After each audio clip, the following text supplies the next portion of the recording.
I want you to listen as we discuss, how did God preserve Scripture? Did He inspire the original New Testament writers? Of course. But why do people say that the King James translators in 1611 were inspired? How do they know that? If special inspiration is claimed for the King James Version translators in 1611, how about the translators of the New King James Version today? Or even the translators of the NIV or the NASB? Well, this is a very interesting part of the debate. I'd like you to listen. All right, one of the things that Jim said was that it was the King James reading as it is in a very small minority, correct? Extremely small, very late manuscripts, yes. That is why I don't stake my hope on the Textus Receptus. I can give you an example. Luke chapter 14, verse 5, it says, if a man have an ass or an ox and they fall into a ditch on the Sabbath, will he not straightway pull it out?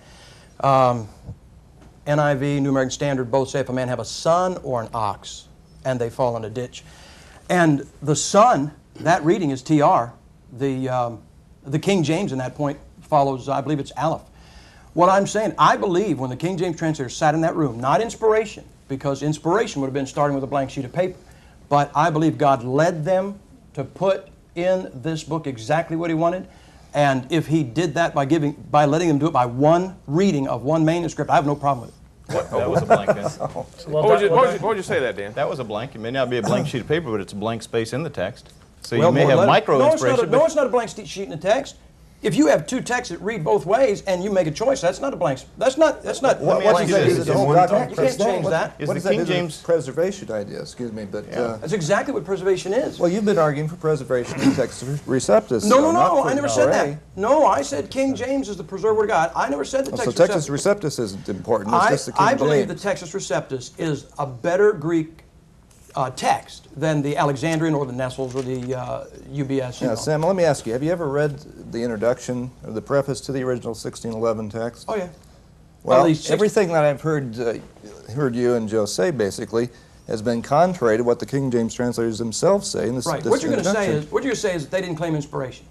Basically, right? They didn't even talk about inspiration. They didn't claim to be doing the perfect translation. Okay. They said our translation is not perfect. And they anticipated criticism from other people before them who would say, why are you changing things? Why don't you just go with the English translations we already have? Right.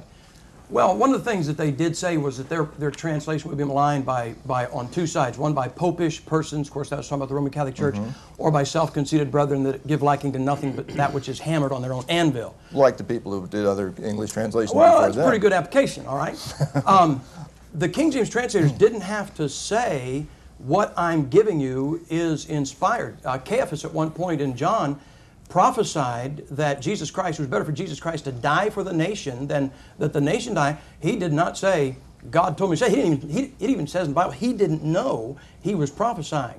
So there's a man that was being used of God to say something he had no idea he was doing. I'm not saying so you know a lot more about whether it was inspired and perfect than the King James translators did. Is that right? That's a pretty bad argument from silence. Good grief, the Geneva Bible all right, translators didn't say that. Maybe they're inspired. All right. NIV translators didn't say it. Maybe they're inspired. John chapter 1, they came to John the Baptist. They asked him, are you the Christ? No. Are you that prophet? No. Are you Elijah? No. That is an absolute no. He said, I am not Elijah. You go to Matthew chapter 11, Jesus Christ says of John the Baptist, if you will accept it, this is Elijah, which was for to come. John said, I'm not Elijah. Jesus Christ said he was. He was, not reincarnated Elijah. He was in the spirit and power of Elijah. Had they accepted Jesus Christ as their Messiah in Matthew chapter 11, that's how the forthcoming of Elijah would have been fulfilled through John the Baptist. John the Baptist was Elijah in spirit and power, did not know it. He claimed, point blank, I am not. Say what you want. I'm saying what they said. And if we could raise them back from the dead right now, they'd be astonished to hear you say that. They would probably tar and feather you.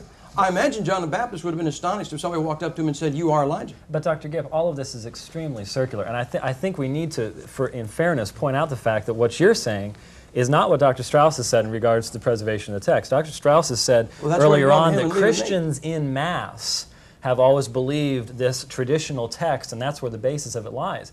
But the problem is there are a number of places in the King James text. Luke 2:22, to give you an example. You just said that those men who gathered in that room and were involved in the translation of the King James Version, that God somehow was doing something there. They didn't say that. Their contemporaries didn't say that. This is something that's come along a lot later, and I think it's very circular to just get into that argument. But to Dr. Strouse, what about places where those King James translators followed conjectural emendations? Theodore Beza, for example, in Revelation 16:5, looked at the Greek text, and all the Greek texts say the same thing, but he didn't like the way it went.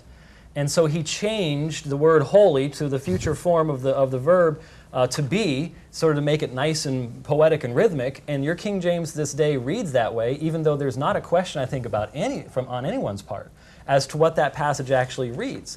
Why should I take Theodore Beza's conjectural emendation, where he decides a reading on the basis of what he likes, and say that the mass of Christians believe this when nobody before Theodore Beza ever had the idea that Revelation 16:5 read that way? Why should I believe that?